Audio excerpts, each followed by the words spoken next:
This is Talk the Devils, the athletic show dedicated to Manchester United. Coming up today, we asked the question before Sunderland, what we had left to learn in this Premier League season. And I feel like we found out a few things at the Stadium of Light. We'll get into all of that. Ask the question what we've still got left to learn as well, obviously. There's also Bruno Fernandes, who has won the Football Writers Player of the Year. It's caused a bit of a debate.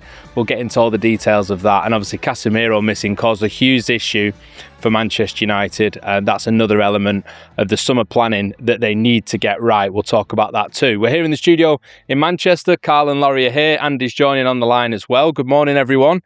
Carl, you made the trip up to the Stadium of Light, the Stadium of Rain, however it was termed. Gloominess generally, a 0-0 draw. Was it worth the trip?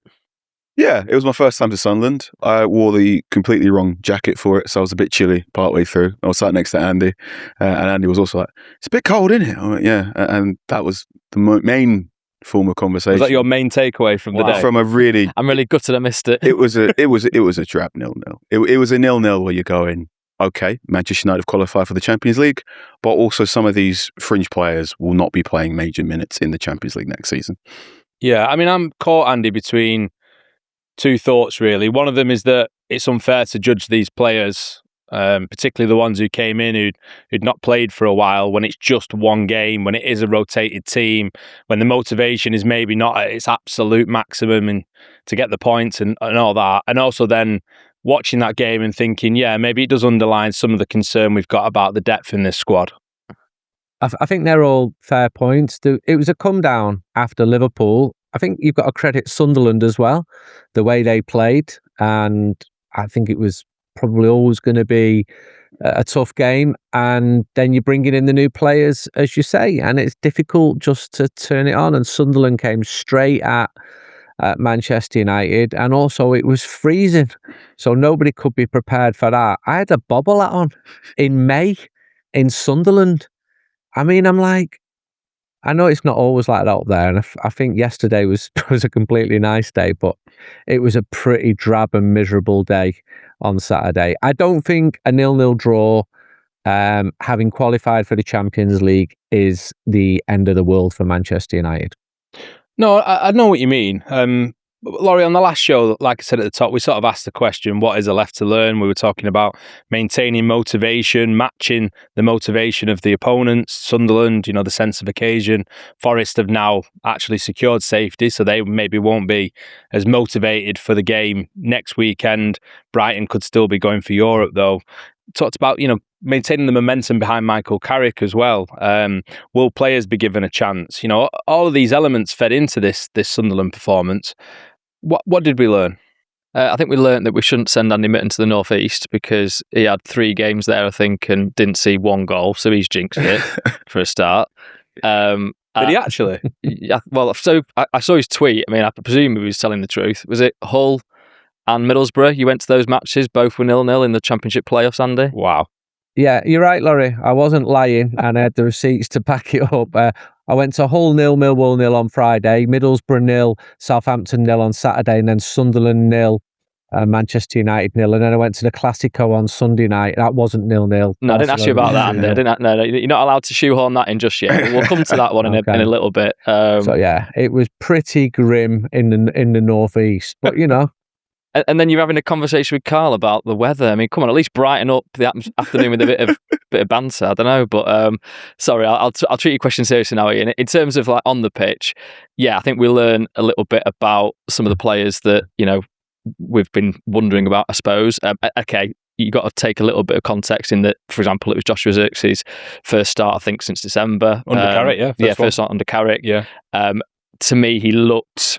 There was, they had the header, didn't he, that went over, nice adjustment there, but it just looked like he wasn't, I don't know, connecting, fully committed. The bit that really irritated me was when they had a 4-on-3 in the first half and he kind of just hits the ball against the nearest Sunderland player, and it's like, come on, compose yourself, pick the pass. It was a really good opportunity for United to take the lead.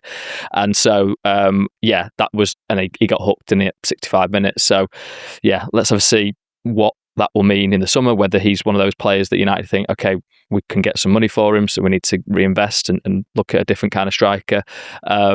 Mason Mount as well. I know that he's kind of been criticised. I know that I'm not, going to stick the boot into him. This is another thing. I sort of tweeted that he'd made 14 defensive contributions for United, the most for a United player, which kind of speaks to, I guess, him at least having some impact in the game. And the replies were all about, your Mason Mount bias is outrageous. So I have to sort of take that. Facts. I thought I didn't even realise it was particularly positive spin. It was just something that I'd picked up. Yeah, Rafa Benitez style. But clearly you can see the difference between him and someone like Casemiro, where out of position though, isn't he? Well, exactly. Yeah. Well, although what is his position really? So in then this formation, you sort of. I would probably say it's probably off the left, maybe, because unless you're replacing Bruno, back up 10, yeah, back up 10, or kind of a different kind of winger, shall we say? Yeah. But yeah, he gets stuck in, doesn't he? I mean, he obviously got his obligatory booking, but I don't think it was the worst performance by him. I think there were certainly areas that he made a decent contribution in terms of just trying to get close to Sunderland, because I think, to your point, Sunderland were up for it, weren't they? They'd obviously been spanked by Nottingham Forest at the Stadium of Light previously, so they were committed to it. And even without Dan Ballard, they still had excellent ball progression from Omar Alderete, who obviously had a couple of fouls when he was bringing the ball out from the back. So nicely brought up, that, Larry. I was concerned about that aspect. Do you agree on Mount? No, you think he had a bad game? I'm underwhelmed by him, and I've been underwhelmed by him for some time. I'm sorry, even in that autumn when he was, he's played around Wolves, quite a few Crystal Palace minutes this season, but also I want more. I want way more from Mason Mount. And yes, this is absolutely a suboptimal opportunity. Playing in the pivot next to Mainu, both these players are more lovers than fighters in the air. I was worried about that before kickoff. And Ayden Heaven out as well on that. Mount did make some tackles, and it was more of the tackle where he's having to retreat, whereas his strength tends to be pushing high up. Yeah.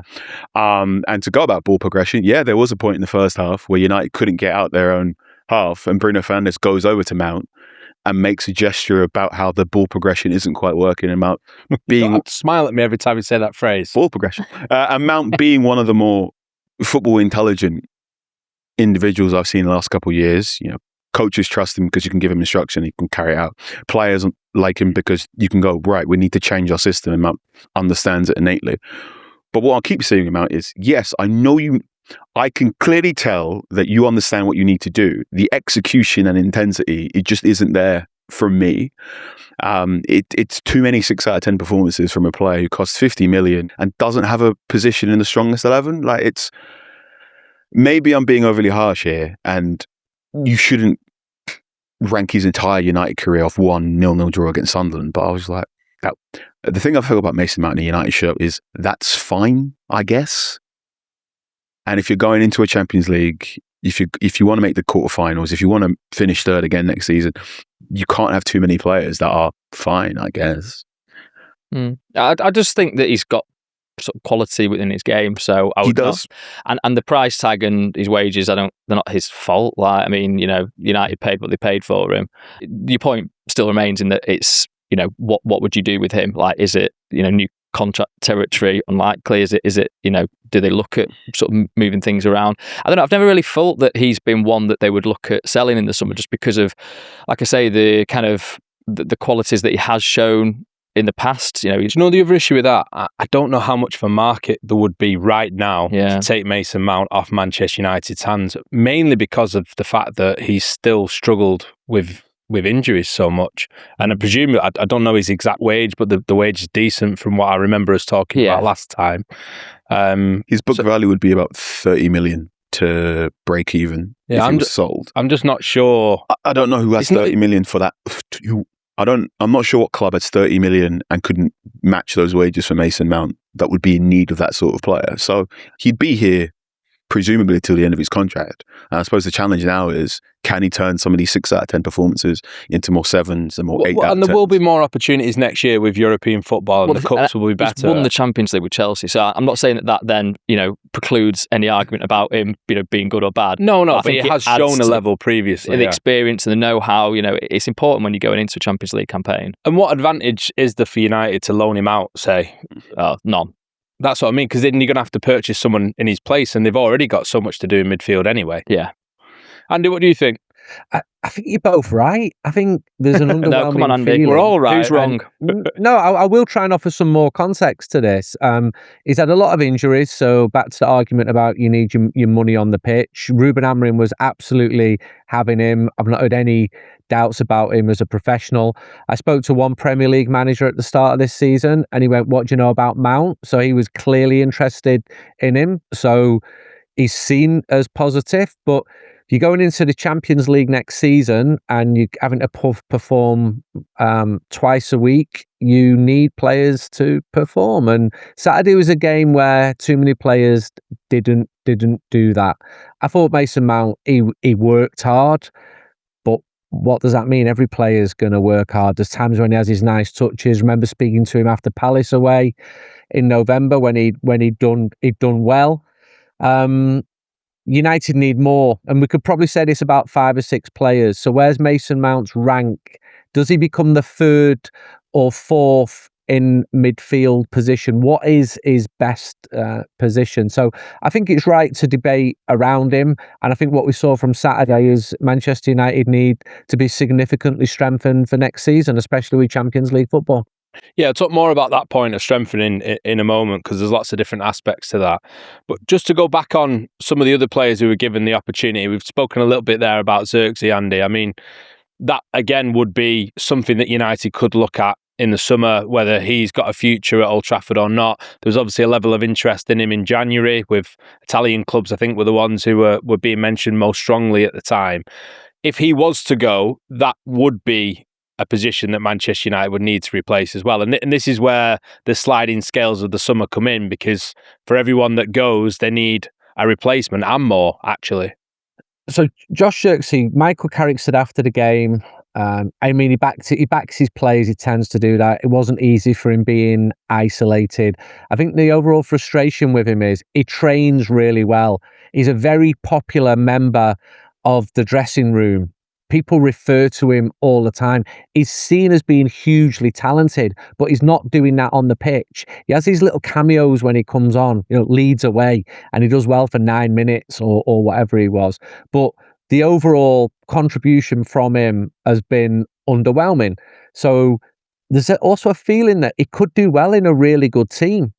And there's some sympathy for him because he was brought in by one manager, then he was asked to play into a different system. But it doesn't mean that he's good enough to be playing regularly for Manchester United. If a big offer came in for him, then I think United would be amenable to selling him. Is a big offer going to come in for him? I think it needs a manager who thinks he would fit perfectly into my system. And I wouldn't be surprised if he excelled somewhere else. But yet another disappointing signing for Manchester United. The thing with Zirkzee, Carl, I see his merits. I just don't know if United's setup plays to those merits. And when it is the role that he seems to have, which is, a backup forward, do United just need something a bit more analog in that role, where they are a bit more of a traditional number 9 target man type, a Sesko alternative. Whereas with Zirkzee, he said himself he's a 9.5. He feels more 10 to me than 9, really. And then you look at the Sunderland game, you've got Zirkzee, you've got Bruno Fernandes, you've got Matheus Cunha, you've got Mason Mount, you've got Casemiro. All of them at one point or another have been number 10s. Yet there wasn't really that sort of mix and synergy and interplay that Zirkzee needs. Mm-hmm. But then the other side, and going back to something I said at the top, he hasn't played very much, so how can you expect him to have this synergy and this link-up and this effect if he's not had many minutes? But then you can say, well, why hasn't he had more minutes? Is he not earning those minutes? So yeah, I think Zirkzee hasn't played very much because Zirkzee does not have the necessary intensity and consistency in his execution to merit more than a couple of cameos here and there. He's a facilitator. He's a self-described 9.5, and I think the original plan was for him to be the backup to Rasmus Højlund, and he would drop deep, collect the ball, and then you'd have Marcus Rashford, Alejandro Garnacho, whoever he had playing wide, get ahead of him, and he'd hit through balls into those players. That didn't work because various reasons on the Ten Hag in that final period. And you watch Zirkzee now, and his hold-up play is sometimes good, but sometimes can be bad. The consistency in his passing, as Laurie's already pointed out, sometimes he spots a great pass, hits it, and it's fantastic. Sometimes it's a pass and it just either bobbles out of play or he makes the wrong passing decision. And there had been comparisons to Dimitar Berbatov about how Berbatov was quite languid, but he was really, really important. The thing about Berbatov was when he hit a 5-yard pass, it stuck. And he had incredible playmaking skill. He had a great ability to get his head up and decide what he needed to do. And it was every touch was crisp when he made those touches. And okay, he didn't necessarily bust the gut to get into the penalty area, but when he was in the penalty area, he had the ball striking, he had the intensity, he had the know-how to score goals. Where Zirkzee, and we said this before he even signed, there were going to be times where United would be steaming forward, you'd be going, where's Zirkzee? And he'd be closer to the halfway line than he was to the box. Which, okay, fine. But that also means the work he's doing close to the halfway line has to be crisper. It has to be cleaner. And it's not. And it's never been to that level, unfortunately, the United shirt. That header he has, that's really timid. Fernandes turned to him and went, you have to do better. Zirkzee wants to garnish games. But if you want to be a Manchester United striker, every United striker who has done some form of decent work here has not been someone who garnishes games, but it's been a player who, when it really gets nervy, goes, all right, here we go. I'm not losing today. I'm rolling my sleeves up and I'm going to turn a half chance into a goal, or I'm going to turn a quarter chance into something for someone else. And Zirkzee's really struggled to do both of those things. So if an offer comes in the summer from Italy, I wouldn't be surprised if Manchester United hear it. I would be surprised if an Italian club is making a money on the table offer instead of doing what very often happens, where Serie A clubs go, can we have a loan? Because he's not quite done enough. Yeah, I mean, the other thing with him, I'm just reflecting on what you said there. I mean, the comparison with Berbatov, and Dimitar Berbatov was one of the best strikers in the country when Manchester United signed him. They went head to head. Well, the two best teams in the league at that point, United and City, went head to head for him. He'd had probably getting on for 10 years worth of first team experience because he was playing at 18 at Leverkusen. United played against him in the Champions League, and with Zirkzee, he hasn't got that know-how. He's not got that seniority. But like Andy mentions, you wonder if things were playing to his favour, what you could get out of him, what he could get out of others. You're picturing a team where there's lots of runners off him and all that sort of stuff. But he needs to earn that, doesn't he? That's the point. Yeah. And there was obviously a point last season where at Real Sociedad scored a really good goal, had a good game. And people wrote songs about it. People sung songs about it on stage in Dublin. But alone. Not in Dublin. No, Dublin was a cacophony of noise. It was well received in Dublin. Elsewhere on the tour, perhaps not so much. So he's obviously a talented player. It's just United signed him, and to your point with Berbatov, and it's a funny kind of comparison, I suppose, because United were a totally different team then anyway. So if Berbatov was coming into this team, would he have issues? We can perhaps speculate. But Zirkzee was signed from Bologna after a sort of decent season or so. But it wasn't like he was tearing it up. It wasn't like he was scoring goal after goal. He had a release clause, and United thought, this is a deal we can do quickly. We need a striker. It's potential. Yeah. Proven quality. Yeah. And so it's never been that statement signing where he's going to start every game. And maybe that's the kind of confidence that he needs to go into a game. He's obviously a very well-liked person. You see him at Kobe Mainoo's 21st birthday party when Andy was talking about he's talented off the pitch. Thought that's what he was getting at, his rapping skills. But so he's obviously got a nice way about him, even if when he's speaking to us in the media, it's very clipped answers, and he's not really that fussed about giving too much of himself away. But yeah, it just, for what United need, particularly going into a Champions League season, they need somebody that they can rely on, as Carl says, in those crucial moments. Like Sesko. I'm not saying Sesko is the finished product by any means, but like Sesko did away at West Ham, produces that moment of magic and rescues a point where you thought defeat was going to come. So it's that kind of quality I think United need to get in anybody they might look to replace him with. Okay, all right. I mean, they were two of the 5 changes that Michael Carrick made for this game, Carl. Another one was at right back. Nasir Mazraoui, who I think had only started 3 times maybe under Carrick before the weekend, came in for Diogo Dalot. Did he do anything in the game, to your mind, that suggests he could be someone who either pushes for more starts or is questioned in this squad? I think he's doing a Mazraoui, just steady Eddie. So he was tidy. Didn't do anything necessarily to help Manchester United win the game. Didn't necessarily do anything where you're going, oh, United are on the back foot and might lose the game because of what you're doing. It was one of those performances where you understand why coaches trust Dalot over him, because there's just a little bit more intensity, ability to get up and down the field a little bit more. And yes, okay, he should not be shooting. But the fact that he's getting into those positions with a decent amount of regularity is something that Mazraoui doesn't do, and maybe that's a useful tool for coaches to build around. So yeah, Mazraoui was his typical 6, 7 out of 10 steady Eddie self. I'm relaxed about him being retained next season. He's part of the leadership group at United. He's fine. I think he's useful, Mazraoui, because he's got that versatility. You feel like you can rely on him. It doesn't feel like he has to play every week in terms of getting a rhythm and having an effect on games. I think he's someone that they can just think that's okay and leave for next season, isn't it? Yeah, I think so. Again, he's got experience at the highest level, so you can't discount that. And he was really good last season. I mean, amongst the kind of candidates for player of the season, wasn't he? At one point? I do think it probably sort of speaks to Dalot. You know, I know he gets criticised, but actually, every time you mention Dalot, the comments light up. But if you think, I think he under Carrick, I don't think he started a game that United have lost. So I don't think he started the Leeds game or the Newcastle game. Diogo Dalot? Yeah.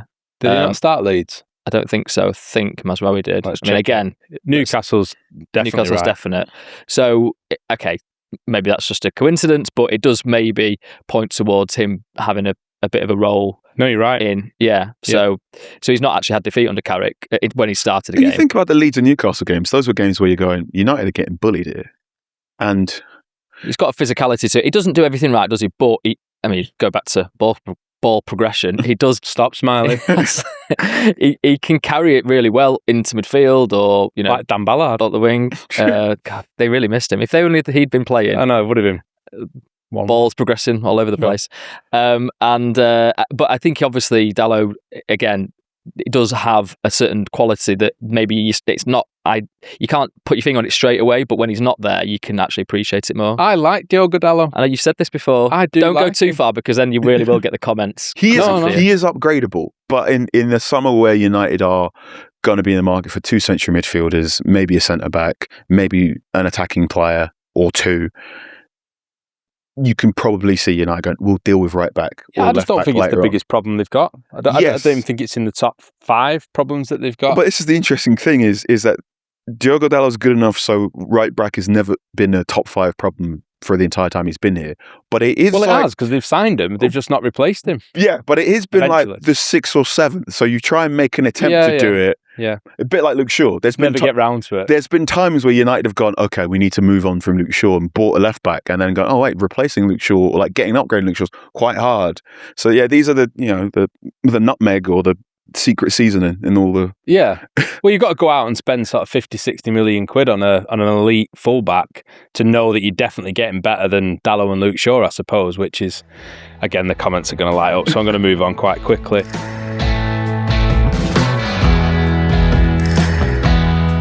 Another one of the changes was Ahmad coming into the starting lineup. Now, he's had a lot more minutes than the other players that we've been talking about, but his position in the 11 has been questioned. He has been rotated by Carrick. His form, we've talked about quite a bit, Andy. No assists since November, no goals since December. Still doing his bit for the team, nevertheless. It was going back to a place that he's very fond of, Sunderland. So you kind of hoped that would bring something out of Ahmad again. What did you think? I did an interview for the Sunderland fanzine on Friday, and one of the questions was, how much would Manchester United want to sell Ahmad? And it caught me a little bit, because it's not something that I'd considered. I consider him to be an important part of the first team. But then I watched him play on Saturday, and I thought he's been another player who's been mediocre, unfortunately. I think I predicted him at the start of this season to be one of Manchester United's best players. He's playing, 45 minutes. You're seeing him more on the bench here. I absolutely don't want to write him off, because I think the potential is there.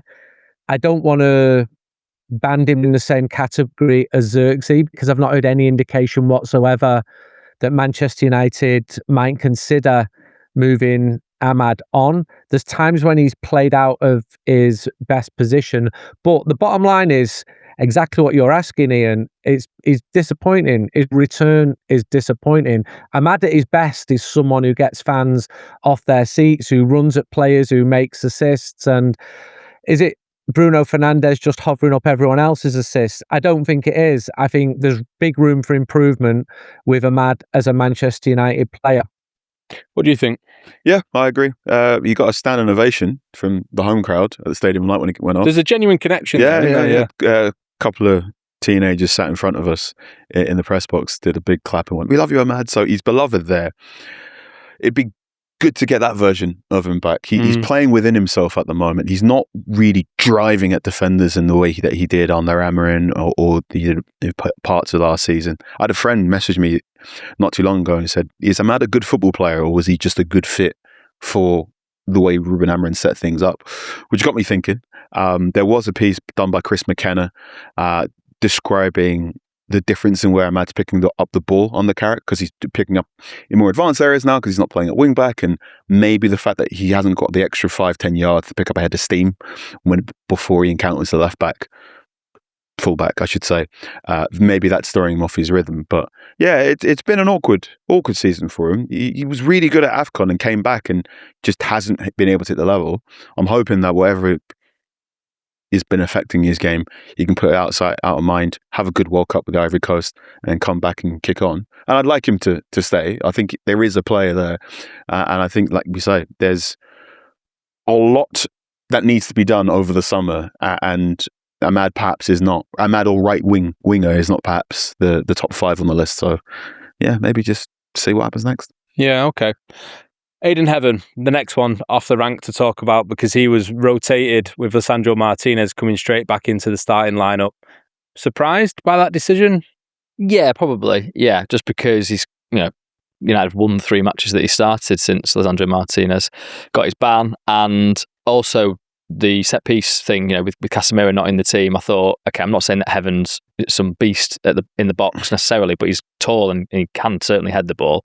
I guess you've got Harry Maguire next to him. Would have been next to him. So no Sesko either, I suppose. No Sesko as well. Yeah. So I thought maybe no Dallo too. No Dallo. Yeah, exactly. You're making a point for me. You make it even better than I can make it. I'm here to help. Thank you, facilitator. But just to progress your point. Very good. Okay. Well, I mean, Martinez. Maybe that's why he was in the team. For that purpose. If he thought that United were going to have more of the ball, and therefore, we need somebody from the back that can ping those passes through. And he was doing that, to be fair, in certain moments of the game. He was trying to feed the ball into midfield quicker. But yeah, I think probably, I imagine that Heaven would have been a little bit miffed, maybe. I don't know, but he's obviously started, so you're thinking he's earned that right to continue in the winning team. I think also, though, Martinez is such a big character around the place, around Carrington. He certainly makes his opinions felt. Maybe Carrick took the long-term view, the bigger picture, get this guy back in the team that is obviously such a big voice around the place. And he's got, what has he got, 2 more games now. He's got the World Cup to come as well. He's maybe thinking, okay, I'm kind of helping, talking about facilitating, he's facilitating him getting up to speed, maybe. I'm not saying that the World Cup is particularly in Michael Carrick's mind, but if you're trying to have those relationships with players, yeah, I think he's got a good dialogue with players to kind of think, what do you want from this situation? And then he'll make a decision based on what he thinks is the best. Yeah, Andy, I mean, Martinez starting wasn't a huge surprise. It was a decision that we analysed before the game as to which direction Michael Carrick would take it in. Perhaps with no Casemiro in midfield as well, he felt like he needed someone with a bit more experience in that position, possibly. I don't know, I'm speculating a little bit. What did you think of the fact that he went for Martinez over Heaven? I think Heaven had played the 3 previous 90 minutes and he can be happy with that, because there were times this season where he wasn't getting enough football at all. I think Martinez, we touched on it in the last podcast, he needs to be playing all the time. I think there's judgments being made about Martinez in the same way there might have been about Harry Maguire in December. It's like Maguire then, you want a new contract? Well, first of all, you need to be playing and you need to be playing well. And I think Martinez's position is in a little bit of a state of flux at Manchester United. I turned to Carl at one point on Saturday and said, nobody passes through the lines from Manchester United's defence like Martinez does. on his day is absolutely quality. Laurie's right. He's a huge figure in the dressing room.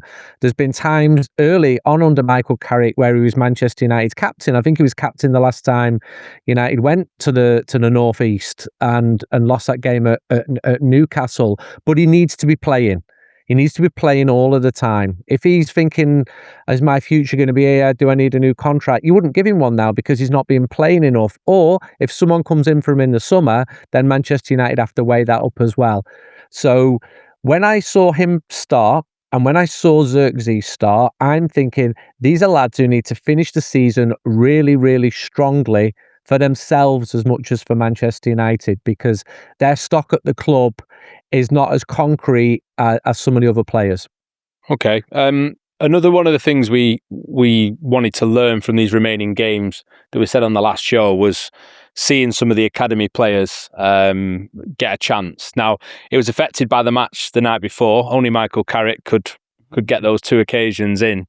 But there was Jack and Tyler Fletcher on the bench. Neither were used, despite the fact that Carrick didn't use all his changes. Do you think that's just a product of the game state, as you would say, or is there a bit of disappointment that one of those two couldn't get another run out? I think it was just the game state. Sunderland are physical. They pressed really, really high. I think United's best performer across the 90 minutes on Saturday was Sander Lamans to keep the scores at 0-0. We haven't talked about him. I mean, the saves, especially the one in the first half against Sadiq, is just so commanding, isn't it? Yep. We're getting to a state where it's a 1v1 and Lamans is now beginning to have a bit of intimidating factor. It's an issue for them, not us. Yeah. Well, the strikes, oh God, it's him. How do I beat him? I really have to bend it in the corner and do certain things. So he was good. He was dependable. He again had that moment where he's got to bail out a United teammate from maybe scoring an own goal, which is a weird quirk. Definitely something to look at in pre-season.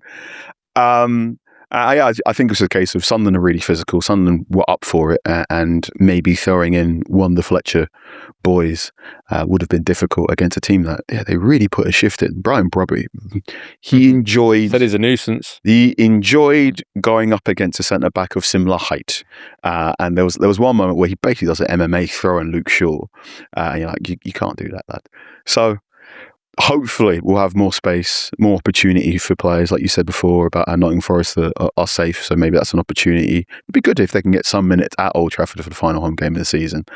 But yeah, this was up against a Sunderland team that were up for it, physical, want to use their arms and elbows and shoulders, and a United team that were depleted, rotated, however you want to describe it, and therefore spent much of the game on the back foot. I think it was one shot on target on Saturday? In stoppage in the time. 93rd minute. That's from Cunha. And he should have done better, really, Cunha. Yeah, Cunha had a lot of off-ball runs that didn't get picked up. Not because... And I don't think it's because they went unnoticed, but I think it's because the ball was at the feet of someone who couldn't necessarily hit that pass. I'll tell you when that changed. When Dorgu came on, and on the left wing again, which, something to note. Because it was for the Cunha pass, for Cunha chance, was it? When Luke Shaw put that ball down the wing to Dorgu, and he was always, when he came on, he was offering that threat, and so that's an interesting point to note, I suppose. But yeah, it was a grind, wasn't it? Yeah, the rest of the game, really. 2 or 3 bits where Cunha's made the off-ball run. I'm looking at him doing it, and I'm spinning my head around and going, yeah. You can't make that pass, so never mind. I won't ask you to name names about who. No, but I'll be nice. On the academy point, there's a good reason why maybe there wasn't more consideration given to this on Saturday because of Friday night. I mean, Michael Carrick, God knows what time he actually managed to get to the northeast, considering he was at the match. And Steve Holland and Travis Binion. Yeah, and it's great to see in many ways. It feels what a first team pitcher should be doing. I think so. I think that particularly was probably beyond what expectations would be, given it's a first team match on the Saturday. But maybe, listen, it was a Premier League Cup semi-final, wasn't it, at City, in this week of weeks when the Joey Stadium has been the subject of conversation. Carrick, getting there, putting his, marker down. This is what I can do. Sampling the atmosphere. Yeah, this is my commitment to youth football, actually. Thank you very much. And seeing, but it is important for him to see and think about, okay, if I'm going to be the manager here, what would pre-season look like? What would the next season look like? And they won 4-3, but then I think Jack Fletcher played in the game and then was on the bench the next day. So I guess maybe they all got a lift up after. It's a good reason not to get minutes the following day, unless you absolutely have to, I suppose. Yeah. But being around it is still, I think, an interesting and valuable point. But yeah, I agree with Carl. I think maybe it's in the home game against Nottingham Forest, maybe that's an opportunity. It shouldn't just be for the sake of it. There should be a purpose to it. And I think United were... Carrick did not want to lose that game, did he? So if you're kind of thinking this might be good for their personal experience, but it might jeopardise the team, there's not really the value in doing it. If they'd have been 2-3-0 up, then it's a different story, and then maybe you do use them. But I can see why he didn't in the circumstances. Andy, let's talk about midfield, because obviously we've done several shows already about the work that Manchester United have got to do in this position. There's a school of thought that they might need up to 3 players in the central areas. This was, what's the right word to use? It was a preview maybe of what Manchester United's midfield looks like without Casemiro. Obviously by next season there'll be new faces to add to that dynamic. He was missing. It didn't sound like it was a serious issue from what Michael Carrick was saying. He'll be available, we think, for the Nottingham Forest game, so it might only be a one match sort of preview that we get to this midfield shape. But did it change anything that you thought about it? I mean, it didn't help that Manu Ugarte wasn't available either, I suppose. No, that could have been a good opportunity for him. I think it shows United need at least 2 midfielders. They've known that all season. We've known Casemiro has been going. Casemiro is absolutely going to play against Nottingham Forest. This is the big farewell. He's loving this last couple of months as a love-in. And this is the most important part of United's recruitment in the summer. Who is going to come in for Casemiro? You'd be thinking a younger age profile, but it's a really difficult position. And as we've seen with Ugarte and others, probably 4 or 5 or 6 others, if you've got to stand out in the Premier League for a top team, you've got to be one of the best players in the world. And Manchester United, unlike in the past, can't just go to market and buy one of the best players in the world. You can't just go and get Roy Keane, who was the best young player, because all your rivals have got a lot of money as well. So that's going to be the focus, I think, of the summer transfers. And United have constrained by a budget as well, and constrained by, or maybe it's an opportunity, the sales. If you get money for Zirkzee, for example, or for Ugarte, that gives you more funds to bring in the type of players who you want. There's probably 10 midfielders Manchester United are considering. We've mentioned most of them on this podcast. The hard bit is to getting the deal done. And also in the last question, I said that Martinez was captain against Newcastle away. He wasn't. He was injured. It was Newcastle at home. He had them 3 games where he was captain. Leeds, Wolves and Newcastle. So I think he might have sent Ruben Amorim Munda when he was captain. I think he's thought, that's enough. I'm out of here. Thank you for clarifying. I'm glad he has clarified that, because we checked the other points that we were left that one. Certainly because the website I go on doesn't have captains on it, so I couldn't check it as quickly as I would like to. Yeah, midfield, yeah. It's obviously a huge issue for United. We knew that already. But was there anything in the fact that Casemiro missed this game? Because I didn't see any sort of random tweets about the Brazilian FA come to some sort of agreement with Manchester United over, saving this player for the World Cup. So I did see a few about a clause not being met. I just think it's coincidence, right? I mean, it's kind of interesting. Do you think, I don't know, Carrick said not a major issue, he will be back for Nottingham Forest. They'd already decided. I've stopped trusting Michael Carrick's injury updates, I have to admit, because he keeps not mentioning players who don't end up playing, but yeah. I like, a manager has no obligation to tell us who's fit or not, but Andy Mitten has just said there that absolutely, exclusively, categorically, he will play against Nottingham Forest, so we'll hold you to that, Andy. He will do though, won't he? It's a last home game for United. He'll be there. But it is funny, isn't it, that, when I did the story back in January, I think it was, he'd have to start every single game to hit this clause of 35 games, and now this match doesn't happen, so he can only hit 34. Yeah. They'd already agreed, we're not going to exercise at either side. He wants to be a free agent. United don't want to pay him 350 grand a week next season. But it is interesting. Maybe this just absolutely guaranteed it contractually. It's like taking away the gentleman's agreement and introducing let's not leave it to chance. To it. Yeah, so Casemiro turns on and goes, well, actually, I'm contractually obliged to... One more year, do you? I hear the Stretford end sing, but it opened up the window, didn't it, into what it's like without him. Okay, it's one snapshot. And Andy's right, they've got a lot of names that they're looking at. I think that they're progressing some. We've spoken about several of them, and I think that they are progressing them to the point of how much would it cost in transfer fee, how much would it cost in wages, would they even come to an agreement on personal terms before that point? That's usually how these things work. You look at Ederson for Atalanta. That's a new name that we've not mentioned previously. Yeah. He's always been there. I think we mentioned him last summer maybe as an option. But he has only got 1 year left on his contract now. He scored for Atalanta last night. I think he's in the list of names that they're considering. My thought on it would just be, maybe I'm a little bit stung by the Manuel Ugarte experience. Like, I don't know, just a midfielder in that part of the pitch, you want them to be combative, you want them to, and I think he is that. He's up and down kind of player. But I don't know, I'd always, personally, in this right moment now, I'd prefer to go for a Premier League proven player. But there's obviously other options out there that we've touched on. Baleba, Fernandes at West Ham, obviously Wharton, Tonali, Anderson clearly is the number one. So I think they are. Anderson's goal on the weekend. Yeah, Anderson scored as well. Yeah, we can have a look at him on Sunday. You put that Saturday performance next to what Anderson did for Nottingham Forest on the weekend, and my personal thought was, make more of an effort into the Elliot Anderson chase, because he's the number one option. And okay, maybe if you're hearing noises that his head might be turned a little bit more towards Manchester City, just that's on the performance alone. It's the price though, isn't it? I mean, if they want anything like 120 million quid, that's not just going to affect United going after this number one midfielder. That could then affect all this other stuff that we're talking about. Absolutely, I hear that, but he is that good. I have that much faith in him. And I think you do have to make that sort of effort to try and acquire that sort of player, if only to make sure, or if only to try and make sure City, Liverpool, whoever else can't get their hands on him. Whoever gets Elliot Anderson this summer is going to get one of the best Premier League football players, and a player that you can build around for the next 5 or 6 years. ... He's going to be absolutely exhausted for the first couple of weeks of the season because he's going to be doing World Cup and all that stuff. Fine.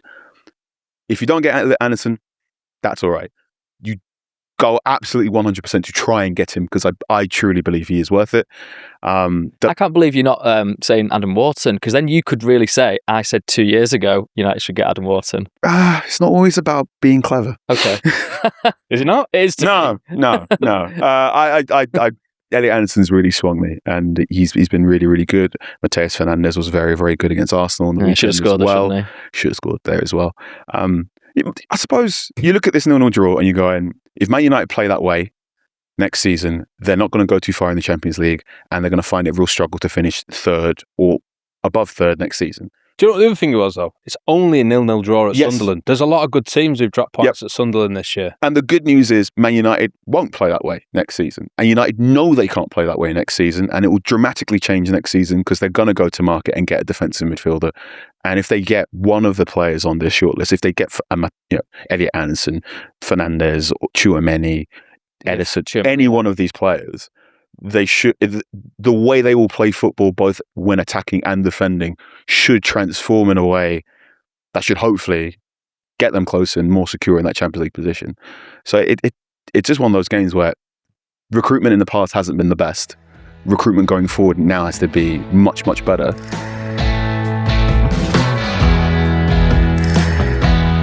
It's a crucial moment to get right again, definitely, and hopefully that can be the case. I mean, speaking of Tchouaméni, Andy, you had your eye on two number 14s in El Clasico last night, didn't you? I did. Marcus Rashford, who scored a fantastic goal to put Barcelona ahead, and he's had good numbers this season at Barcelona. I think he had a wobble in sort of March, April, but I think the last 5 or 6 games he's been scored a fantastic goal. I flew from Manchester to the game yesterday. Marcus's mum, I think, was on the flight. Big event for his family. The way that he celebrated with his teammates and his manager, there was a genuine affection there. So hopefully that has strengthened his case to do what he wants, which is continue at FC Barcelona. We've always said the sticking block is likely to be his wages, so maybe there's some compromise needed there. But a really good last 2 or 3 weeks for Marcus Rashford. He scored a good goal against Celta Vigo as well. And then Tchouaméni, I get what Carl's saying about Elliot Anderson. I totally agree. If you have one, you try and get him. I just can't see how it stacks up financially. Do you spend all your money on one player, or do you try and spread it out a little bit? Or do you hope for an external factor such as a fight among Real Madrid players will lead to pressure and will lead to departures, of which someone like Manchester United could benefit and get someone below market rate? Madrid had a terrible week last week. He was involved directly in a fight with Fede Valverde. I'd take either of them. I'd take both of them. There's your two midfield problems. I don't think both of them want to hang out anymore. Two fights, wasn't it, Andy? Allegedly. Only two involving those two. Yeah. Madrid are a mess. They're 14 points behind Barca. If Manchester United could somehow take advantage of that, then absolutely bring it on, because it's such a key position. But good night for Marcus, and that could help everybody, United, Barca and him. And maybe the fight at Madrid could be good for Manchester United, but Madrid are not daft either. You watched Tchouaméni in that game then. What did you think? I think it was difficult to judge him properly because they were missing Valverde, obviously. Why was that? Just a little bit of hospital trip. I don't know. I think Sir Alex Ferguson does it would put say, you off him, Andy? Actually, just to talk about it a little bit more. Nah. Does it make him appeal more to you? I think footballers have fought in training for as long as they've been in training. The stories just haven't got out most of the time. In my books, I spoke to players about fights which never got out at the time because it was in no one's interest to get out. And Madrid's big problem isn't so much that they had a fight; it's that somebody leaked it. Yeah, that was the cause of the second fight, wasn't it, or something? Yeah, they were missing. That was the allegation. They're missing 5 or 6 players who I would have expected to start at Camp Nou. The league had gone. You could see by the body language that they were not Real Madrid in their pomp. It was not a confident team. Arbeloa is not going to continue as coach there. So it wasn't really right to judge him. But I've seen him play plenty of times. I would absolutely have him at Manchester United because he's a world-class midfielder. The thing is, Real Madrid know that, and his wages and likely price free would reflect that. Unless there's a chance because of what happened last week and Madrid just want to get rid and make wholesale changes. But we don't even know who the manager's going to be there. It's happened before. Real Madrid have had moments, summers, where they've gone, all right, we're going to have a huge shift. There was that one summer where they just basically sold all of their Dutch players. So Van der Vaart, Wesley Sneijder, they all departed, and Wesley Sneijder rocked up at Inter Milan and helps Mourinho win a treble. And he's completely right. There's going to be a lot of changes at Real Madrid this summer. The fact that, Tchouaméni apparently hit Valverde so hard he fell, hit his head and had to get stitches. He denied it, didn't he? He denied that he actually hit him. Yeah, and then there's the other fight was Rudiger slapping Alvaro Carreras. There was also then a video of Rudiger sort of slapping a coaching staff member. Was it playful? Was it more serious? It is absolutely remarkable watching dressing room drama and leaks as a Man United reporter going, oh, that's what it looks like from the outside. Blimey. Do you know with Tchouaméni, remarkable, first of all, that he started the game, if any of these stories are even remotely Is that not true. A sign that he started after all this and it was Valverde that didn't start? Was he fit to start? Was he not fit? Valverde could not have been. Was not fit, of course. Sorry.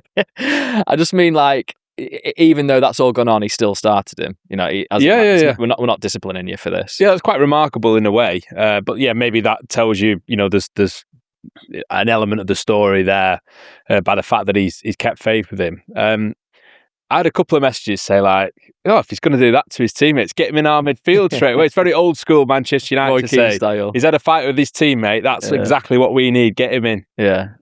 I've not seen as much of him as Andy has, obviously. I did watch the game last night. You couldn't draw any conclusions from that. It was just, Barcelona strutting their stuff, really. There was a few moments of, counter-attacks for Real Madrid, but it was a night for celebration. And for Rashford to finish the season as a La Liga champion is quite something, isn't it? Scoring a goal like that. Scoring a goal, incredible free kick. And you could see probably from the back, I think he's posted it on Instagram, isn't it? I think it might even be his brother Dwayne that took the video based on, you can hear the kind of conversation. I think Dwayne actually calls it before he hits it. But to put it against Thibaut Courtois as well, incredible to beat a goalkeeper of that calibre. But yeah, Tchouaméni, and I'm saying that now because I said his name how Andy pronounced it just earlier. Tchouameni. And suggestion was that I'd said it Tchouameni, which is not what you want to be calling a player. Yeah. Even though maybe there was some tissues required in the Real Madrid dressing room after the week that they've had. I think that's an interesting one to observe. I think it would be one of those, like I said previously, I'd sort of got the impression that he'd been a pretty consistent former for Real Madrid. Would they actually sell him? Would he really want to leave Real Madrid? Is a new contract in the offing? But maybe this changed the dynamic, and I think United are there to ask the question if there is one to be answered. There has been a question about his progressive passing. Oh, not that again. Well, so the big thing, when they were good, Ian's not having him anymore now. It was him and Toni Kroos when Real went off and won the league and won the Champions League. And Real Madrid have never adequately replaced Toni Kroos. Never adequately replaced Luka Modric. So if you're looking at for me, the Sunderland game where you're going, Cunha's made that off-ball run, who can hit the pass? If the ball's at Tchouameni's feet, he might not necessarily hit that pass. So that's the other, not a huge problem, but something that maybe I think might affect his placing in this 10 midfield ranking that we're all thinking of right now. So he's a good player. If he's available and United can get a deal done and he arrives, I'd be very, very happy, if only because his name's just really fun to say. Aurelien Tchouameni. You said it correctly as well, which is more than the rest of us can say. We need to talk about Bruno Fernandes, don't we? Somehow we've got through nearly an entire episode without mentioning the fact that he justifiably, of course, won the Football Writers Award, Player of the Year. And he does deserve this, doesn't he? We've made the case for him. There's obviously other players who people voted for and backed. But in terms of our player having an effect on our team in this season, surely it's him, isn't it? Absolutely. He's been better than the normal Bruno. And the normal Bruno has been, by a distance, Manchester United's best signing in the post-Ferguson era. He's got the stats to back it up. The assists, the goals, the relationship with Casemiro has been particularly effective. He's an utterly driven Manchester United captain. I really hope that he stays as a Manchester United fan. I think he will stay, but the fact that I'm even mentioned that shows that there might be some uncertainty there. And I think he deserves it. And it riled quite a few people, but nah. I thought he totally deserved it. I think behind my shoulder, I've got a vote Bruno thing. So that was a sentiment coming from fans, and the journalists voted him, and they made the right decision. Be interesting to see if he turns up to accept it. I've been to a few of the FWA awards where the winners haven't even turned up, but United have not won that many trophies. So. It was interesting he did an interview with Wayne Rooney as well, and Rooney was like, make sure your teammates go and celebrate as well, because he'd won one of the awards one year, maybe the PFA he won the last. FWA. Well, he did win the last time United won the FWA. 2010. Award, yeah, that's mad. It's been and also long. Didn't win the title that season. There's like a stretch of 6 years where the winner didn't come from a title-winning team, but the names are incredible, like Van Persie, Bale, Suarez, Scott Parker. So, I think that's to sort of say that it has to come from a title-winning team isn't really the case. No, okay. I mean, first United winner in 16 years, first non-Liverpool or Manchester City player to win it since N'Golo Kante in 2017, first since Gareth Bale in 2013 to come outside of the top two in the Premier League. So in recent times, even if they've not won anything, they've still been in a title race potentially. There was a lot of saltiness about Carl, wasn't there? It could yet win the PFA Player of the Year as well. We won't find that out until August. Well, just quickly, did you see Matty Cash and Ollie Watkins got asked this question? They both instantly said Bruno Fernandes. So if you're talking about player sentiment, compared to journalists, maybe we have a different view. There is maybe some. Well, there's some differing views amongst journalists, we can say. Yeah. Look, I voted for Bruno Fernandes. When you're all card holders. Yeah. So Bruno, I voted. Yeah, Andy, I vote for him. Did you vote for him? Yeah. Oh, right. I voted for Bruno Fernandes. So when voting opens up, you've got until, I think you get a couple of weeks before you get to cast yours. So I had it open. I think it's going to be Bruno Fernandes, but let me give it a bit so it's not just recency bias playing on my mind. And you get sort of more and more games. I'm like, no, it is Bruno. This is when Arsenal are having the... I'm not even convinced Declan Rice has been Arsenal's best player this year, and he was the one There's that a very good case it could be David Raya. Yeah. Gabriel as well, yeah. Critch has made the point before, it could be a case of so many Arsenal players split the vote. Yeah. And That's happened with United in the past, to be fair. David Ginola, most memorably. Yeah. It's not quite the same, though, is it? United had great players that were all at the peak of their powers. Arsenal have had players that I'm not going to do Arsenal bashing today. Well, David Raya and Gabriel have been at the peak of their powers this year. Yeah, I know. It's just not quite as but emotionally defenders have won it in the past. captivating. No, I know. But This is the best version of Bruno Fernandes I've seen in a Man United shirt. Bruno Fernandes is the best playmaker in the Premier League this season. He is one off the assist record. I'm worried he might not get it now. because of the intensity lost in the season. Because of being smashed in the face by Sunderland. That should have been a red card, wouldn't it? Okay, it doesn't quite smash him in the face, does it? But he's tried to elbow him. He's just missed it. He's basically. gone for a four. Run around that quite quickly, by the way. It's a red. I've been waiting for the moment to say it's a red card, but there we go. You're getting red cards for hair pulls. But there we go. And I think he was frustrated on Saturday. I think they're losing Casemiro, losing 2 or 3 other key players who he normally has a great link-up play with, took a little bit of edge, and he did get quite frustrated with his teammates in a way he hadn't always done this season as well. So he didn't. The only assist that he kind of put on was for Ahmad for that free kick, where rather than shoot, he's passing it to Ahmad, so you're thinking, oh, okay, maybe that is part you're thinking. But second half, there was a couple of moments where he could have crossed it, and he shoots.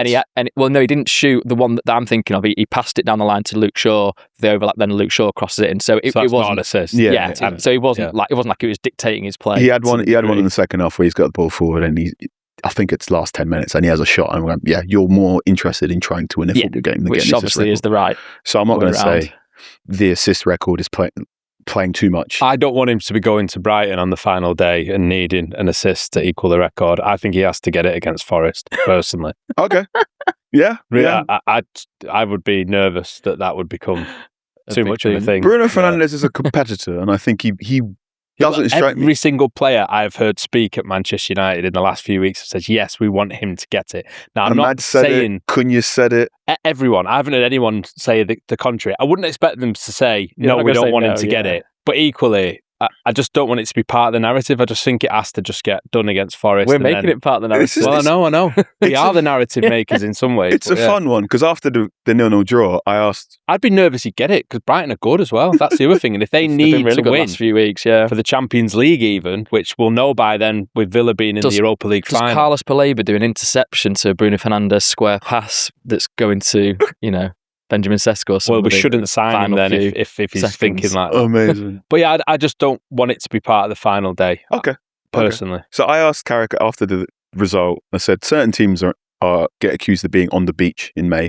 And I said... Oh, yeah, you had a bit of a nibble back, didn't you? I said, certain teams get accused of being on the beach. Was it your question that he said, I've almost found that question offensive? Yes, it was. Okay. Almost. And I said, do you feel the need to guard against any complacency now you've achieved Champions League football? And Michael Carrick said, I feel almost offended that sort of question, and said, if you look at the way our motivation, the way we prepare, the way we left the dressing room, there's absolutely no chance that we're on the beach, which is good. That's what I want to hear. No one was going to the beach that day, by the way, despite it being fairly near the coast. Andy had that on his itinerary. He was gutted. It was online too. Bobblats and beaches. He did get asked about it. I saw on Match of the Day, he got asked the same question in that, so maybe, and he didn't say he was offended in that, so maybe he kind of thought about it a bit more and then was ready for your question in terms of maybe this. I know Andy's called it a sideshow or a distraction, but maybe the let's get Bruno an individual record might give him a little bit of oomph.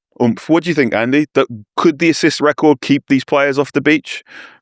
Don't want any of them going on the beach at Brighton. I don't want to lose against Brighton. Manchester United have worked really hard to be 12 points clear of Brighton. I've seen some terrible games at Brighton. I'm going to stop talking about Brighton. I do hope that Bruno Fernandes gets a record, if only because, it's a sideshow, but it clearly means something to him, to a lot of Manchester United fans, to his teammates, and it would cap a really, really good season for him. It's a shame it's not with the Premier League title, but we are where we are. We've seen some top moments from him, and Michael Carrick's response to your question, Carl, I think it was a good question that you had. And I think he was mildly affronted because he went into that game knowing it was going to be tough, but taking it absolutely seriously. And fans are like, are you on the beach? Blah, blah, blah. We're going to see that against Forest. We're going to see it against Brighton. Some of them players need to be giving it their all. Will he? Let's see. But they should do it out of respect to the fans who are making the effort to go to those games as well. Yeah, absolutely. Okay, well, we'll preview the Nottingham Forest game on Thursday's episode of Talk the Devils. But for the moment, congratulations from all of us, Bruno Fernandes, including the 3 people here who are card holders and voted for you. So absolutely well deserved. Well done. Let's hope he can get the assist record. Let's hope Manchester United can end on a high.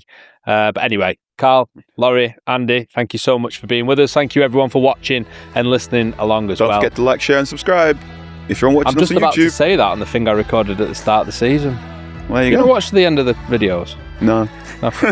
Let's hope you do. See you on the next one. Bye-bye. Thanks for watching this episode of Talk the Devils. Don't forget to hit subscribe if you've not done already.